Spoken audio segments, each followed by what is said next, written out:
Itong inyong mga ginagawa, bagamat may alam natin marami sa ating mga Pilipino ang sumusuporta sa layunin nitong atin 'to na movement para sa ating paggigiit ng ating karapatan diyan sa West Philippine Sea.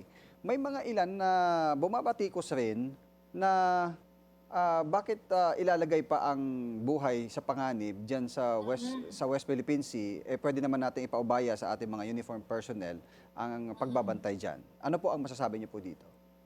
Well, unang-una po, isa sa mga matinding kasinungalingan na pinapakalat ng China ay ang mga Pilipino daw ang nag escalate ng tensions sa West Philippine Sea. Mhm. Klaro po yung mga ordinaryong mamamayan, lalo na yung mga mangingisda na nagpupunta doon, kasi karapatan po natin na tayo ang mangisda sa West Philippine Sea, hindi po sila ang nag escalate ng tensions. In the recent incident, kitang-kita, China ang nagpapataas ng tension sa sarili nating karagatan. Mhm. Gayon din po, yung pangalawang aspeto niyan, mahalagang makita ng mga mangingisda natin na hindi sila nag-iisa. Aha. Mahalagang nakikita ng frontliners natin sa Coast Guard man or Navy Mhm. na itong laban na ito hindi lang nasa kanilang mga balikat, pero ito Mhm. pong laban sa pambubuli ng China, pag-occupy niya, ito po ay pinagsasaluhan ng lahat ng Pilipino at meron po tayong tinatawag na whole of nation approach.